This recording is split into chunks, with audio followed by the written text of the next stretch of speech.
پر وہ کبھی مجھ سے خوشی نہیں ہو سکی۔ شاید سبھی ساسیں ایسی ہی ہوتی ہیں، پر میں نے غصے میں جیسے میرا شوہر گھر سے گیا، اس کے جانے کے بعد اپنے 7 سالہ دیور کو گھر بلا لیا۔ وہ گاؤں میں پھرتا رہتا تھا، سب اس کو بہت قسمت والا سمجھتے تھے۔ میں نے خود جا کر اپنے دیور کو گھر آنے کا کہا اور وہ خوشی خوشی گھر آ گیا، اور ٹھیک 5 منٹ کے بعد میری ساس اس کو دیکھتے ہی چیخنے چلانے لگی۔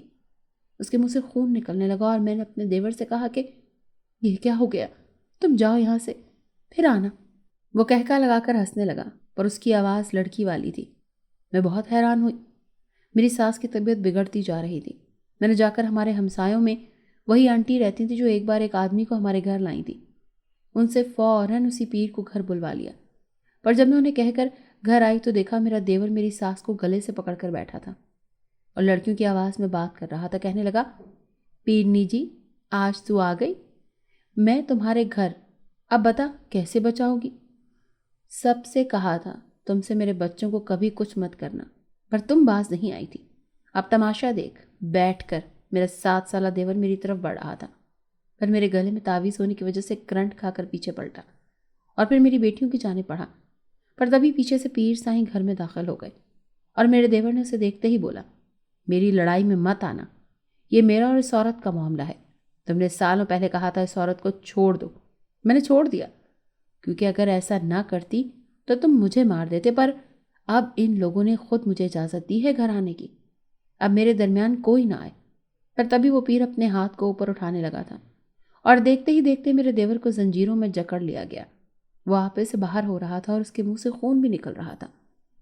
پیر سائیں کچھ پڑھتے رہے اور پھر میرے دیور پر کپڑا ڈال کر اسے اپنے ساتھ لے گئے۔ میرا شوہر بھی گھر آ چکا تھا اور غصے سے مجھے دیکھ رہا تھا۔ مجھے کہنے لگا، جب تم سے کہا تھا کہ کسی صورت گھر مت آنے دینا اسے، سب کچھ تباہ ہو جائے گا۔ پھر سچ کہتے ہیں نا، عورتوں کی عقل گٹوں میں ہوتی ہے، مجال ہے جو کسی کی بات مان جائے۔ میری ساس نے کہا، بیٹا اس میں اس بیچارے کا کیا قصور، میں بھی تو ہر وقت اسے بیٹا نہ ہونے کے تانے دیتی رہتی ہوں، اور اسے کون سا سچائی پتا تھی، ورنہ یہ تو اتنی خدمت گزار ہے، میری بیماری پر رات رات بھر جاگتی رہتی ہے، میں اتنا تنگ کرتی ہوں پھر بھی مجھے برا بھلا نہیں کہتی، اگر یہ سچ جان جاتی تو کبھی یہ قدم نہ اٹھاتی۔ میں نے کہا، ماں جی کون سی سچائی؟ میری ساس نے کہا کہ آج سے 30 سال پہلے میں جانی پہچانی پیرنی تھی، میرا نام ہوا کرتا تھا، پر کوئی اور جادوگر میرے مقابلے میں آ گیا اور میرے پاس لوگ آنا کم ہو گئے، کیونکہ میں کبھی کسی کا ناجائز کام نہیں کرتی تھی۔ ایک بار ہمارے علاقے کی ایک بچی کو ایک جنزادی بہت تنگ کر رہی تھی، میں نے اسے اپنی قید میں لے لیا، پر وہ میرے قابو سے باہر ہوتی جا رہی تھی۔ وہ اس نئے آنے والے پیر کی موکل تھی، اس نے مجھ سے وعدہ کیا اور پھر کچھ دنوں بعد وہ مکر گئی اور دوبارہ سے حملہ کرنے لگی۔ وہ بچی شادی شدہ تھی، اس پر اتنا سخت جادو تھا کہ اس کا حمل ضائع ہو گیا، شوہر نے طلاق دے دی اور اس نے خودکشی کی کوشش کی۔ اپنے ماں باپ کی اکلوتی بیٹی تھی اور میں نے اس جنزادی کے بچے کو پکڑ لیا اور اسے کہا وہ چلی جائے، اس لڑکی کو چھوڑ دے ورنہ میں اسے ختم کر دوں گی، اور میرے ہاتھ سے اس جنزادی کا بچہ مر گیا اور وہ پاگلوں کی طرح مجھ سے لڑنے لگی، پر میں نے اسے قید کر لیا اور ایک عامل سے بات کی جس نے میری بہت مدد کی تھی، جو آج ہمارے گھر آیا، یہ وہی نیک شخص ہے۔ اسی وجہ سے ایک بار بلانے پر آ گیا تھا اور پھر میں نے یہ کام چھوڑ دیا، اپنا سارا علم اسی عامل کو دے دیا جو آج بھی دوسروں کی بنا کسی غرض کی مدد کرتا ہے۔ ہم سب بہت خوش تھے کیونکہ میرا دوسرا بیٹا پیدا ہوا تھا، اور جب وہ اسکول جانے لگا تو اس میں تبدیلی آنے لگی، پر ایک دن پتہ چلا کہ اس جنزادی نے میرے بچے کو قابو کر لیا ہے۔ اس نے کہا کہ میں نے اس لڑکے سے شادی کر لی ہے۔ میں نے بہت کوشش کی وہ میرے بیٹے کی جان چھوڑ دے، اب اس کی عمر 19 سال ہے پر وہ سب کو 7 سال کا لگتا ہے۔ اس جنزادی نے میرے بیٹے پر قابو پا کر میرے شوہر کی جان لے لی۔ جب ایک عامل سے رابطہ کیا اور اس جنزادی کو اتنا مجبور کیا کہ وہ کبھی میرے گھر میں داخل نہیں ہو سکتی جب تک اسے ہمارے گھر کا کوئی فرد آنے کا نہ کہے، اور تم نے بلا لیا جس کی وجہ سے یہ سب ہو گیا، اور میرے بیٹے کے جانے سے کسی کے گھر بیٹا پیدا نہیں ہوتا، یہ تو اللہ کی دین ہے۔ بس کچھ عورتوں کے ساتھ ایسا معجزہ ہو گیا اور سب نے یہی مشہور کر دیا۔ میں نے اپنا بیٹا کھو دیا ہے، وہ اسے کسی صورت بھی نہیں چھوڑ سکتی، وہ مجھ سے بدلہ لے رہی ہے، وہ کہتی ہے میرا بیٹا لوٹا دو، میں تمہارا لوٹا دوں گی۔ میں نے اپنی ساس سے معافی مانگی تھی۔ میری ساس کا دکھ تو بہت بڑا تھا، وہ رو رہی تھی، اور پھر ہمارے گھر بھی سب کچھ ٹھیک ہو گیا۔ میں نے اور میرے شوہر نے اپنی بیٹیوں کی ایسی تربیت کی کہ آج میری بیٹیاں اپنے پیروں پر کھڑی ہیں۔ بیٹیاں بیٹوں سے زیادہ ماں باپ کا خیال رکھنے والی ہوتی ہیں۔ یہ رحمت ہوتی ہیں اور ہمیں اس رحمت کی قدر کرنی چاہیے۔ ناظرین، اگر آپ کو ہماری کہانی اچھی لگی ہے تو ویڈیو کو لائک کریں، شیئر کریں اور ہمارے چینل کو سبسکرائب کریں۔ اگلی ویڈیو تک اجازت دیں۔ اللہ حافظ۔